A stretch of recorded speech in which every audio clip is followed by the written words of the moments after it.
Fala, minha rapaziada! Sejam bem-vindos a mais um vídeo aqui no canal e nesse conteúdo a gente vai trazer o que de mais importante aconteceu no noticiário do Inter nesta quinta-feira, dia 5 de setembro de 2024. A reapresentação do grupo de jogadores no CT Parque Gigante, que teve uma grande novidade para o técnico Roger Machado. A gente vai falar sobre a contratação que foi feita fora das quatro linhas pelo presidente Alessandro Barcelos, a renovação que já está sendo negociada para a próxima temporada e que pode culminar em uma saída do elenco também para 2025. Os turcos vão aumentar a oferta por Wesley e o Inter foi notificado por uma dívida referente a esse jogador. É mais uma que o Inter é notificado e a gente vai falar sobre tudo isso. Antes, não te esquece, deixa teu like no vídeo, te inscreve no canal e ativa o sininho das notificações por aqui. E é claro que esse conteúdo e todos os outros têm o apoio de KTO, kto.com, onde a diversão acontece. Aproveita o código DIAS para tu ganhar 20% de free bet e sair brincando lá na KTO.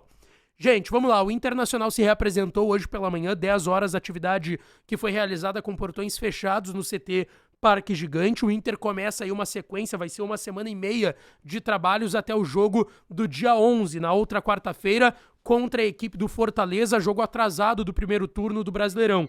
O Inter para esse jogo sabe que não vai contar com o Rocher, Borré e Valência, os três que estão convocados pelas suas seleções para 2 amistosos pelas eliminatórias para a próxima Copa do Mundo. Vão jogar nesta sexta-feira e vão jogar na próxima semana, na terça. Então eles vão jogar dia 10, um dia antes desse jogo contra o Fortaleza. Não vão voltar a tempo. Quem vai voltar a tempo é o garoto Gabriel Carvalho, que entrou em campo hoje contra o México. O Brasil venceu por 2-0, ele ficou no banco de reservas. Tem um jogo que ele deve ganhar minutagem no dia 8 também contra o México, lá em São Januário, no Rio de Janeiro, e ele deve voltar a tempo do jogo contra o Fortaleza. Mas esses 4 jogadores, Rocher, Ener, Borré e Gabriel Carvalho, não estão nesses treinamentos comandados pelo Roger Machado. Quem esteve hoje na atividade foi o Bryan Aguirre, lateral direito argentino que veio do Lanús, 24 anos, ainda não teve a sua entrevista coletiva e apresentação oficial pelo Internacional, mas já esteve na atividade de hoje, trabalhando com tênis, não calçou chuteiras, só correu no gramado, ainda não trabalha com bola com o restante do grupo, mas ele deve ser regularizado no BID até quarta que vem e deve entrar em campo contra a equipe do Fortaleza. Quem também participou da atividade? Fabrício e Luca, que estavam no departamento médico. O goleiro Fabrício se recuperava de uma lesão na tíbia e o Luca se recuperava de dores musculares. Os dois trabalharam com bola e devem ficar à disposição do Roger para a quarta que vem também. Quem é dúvida é o Wanderson. Ele ainda tá com a lesão na panturrilha, já corre no gramado, mas não treina com bola com o restante do grupo. Amanhã a atividade vai ser aberta para a imprensa, então amanhã a gente também vai ter uma noção maior, indo até o CT Parque Gigante, dessas situações.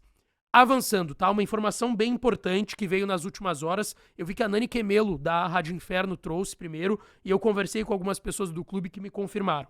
O Internacional, nos últimos dias, contratou uma equipe de psicologia esportiva.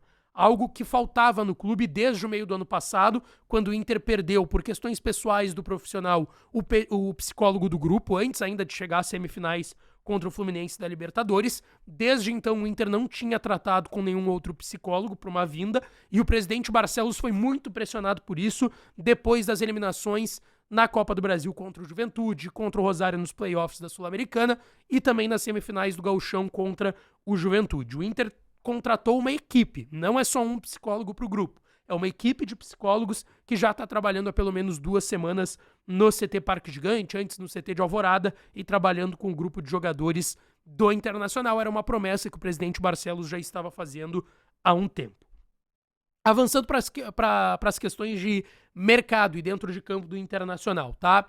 Pensando em 25, o Inter já começou a negociar a renovação do goleiro Fabrício, que eu citei anteriormente, se recuperou de uma lesão na tíbia e já está treinando. Goleiro de 38 anos que fez um baita primeiro semestre jogando pelo Nova Iguaçu, no Rio de Janeiro, foi o goleiro destaque do último campeonato carioca, em que o Nova Iguaçu chegou à final e perdeu para o Flamengo. É uma contratação que passou muito pelo Magrão, tá? Ex-gerente executivo do Internacional, diretor esportivo.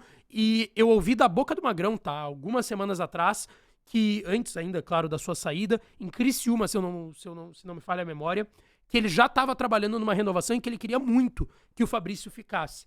Mesmo com a saída do Magrão, essa negociação ainda está sendo tocada pela direção do Inter e existe uma grande chance do jogador renovar o seu contrato por mais um ano. Ele tem vínculo até dezembro, renovaria até dezembro do ano que vem, até dezembro de 2025, e isso pode afetar na situação do Ivan, que está se recuperando da lesão ainda, lesão de cruzado anterior do joelho que ele sofreu no primeiro jogo do ano, naquele 2-0 contra a Avenida, portões fechados no Gauchão, era a estreia dele com a camiseta do Internacional, o Inter que pagou 1,5 milhão para trazer ele do Corinthians. Isso pode afetar numa possibilidade de saída do Ivan, sim, para 2025, isso eu já tinha escutado também alguns dias atrás. O Fabrício, tá, gente, tem um salário irrisório, ele veio ganhando 40 mil no Internacional, ele vai renovar e vai ganhar mais? Vai, mas ainda assim não vai ser um salário dos grandes do elenco. Bom, pra gente fechar, eu quero falar da situação do Wesley, tá? Porque a gente trouxe nos últimos dias a oferta do Besiktas da Turquia pelo atacante de 25 anos, que era uma oferta de 7 milhões de euros, cerca de 43 milhões e meio de reais. O Inter tem 50%, ficaria com metade disso, ficaria com 3 milhões e meio de euros. Dá mais ou menos, arredondando, 22 milhões de reais, até porque os outros 50% dos direitos econômicos são do Palmeiras. Mas a gente também trouxe que a resposta do Inter foi não para essa sinalização de oferta, porque o Inter quer 7 milhões de euros só pelos seus 50.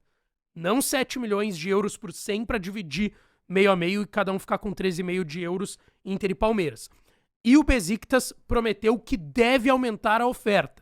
Provavelmente o Besiktas não vai chegar, pelo que eu ouvi no bastidor, tá? Nesse valor que o Inter quer, dos 15 milhões de euros. Mas eles vão aumentar essa oferta possivelmente para deixar mais dinheiro pro Inter e pro Palmeiras e tentar a compra do Wesley. E que ele envolve outro problema. O Inter já foi notificado nessa semana por uma dívida com o Flamengo na primeira parcela do Thiago Maia, 250 mil euros, 1,5 milhão, tá, de reais. E o Inter foi notificado pelo Cruzeiro nas últimas horas por uma dívida referente à contratação do Wesley. O Inter contrata o Wesley no início do ano, tá?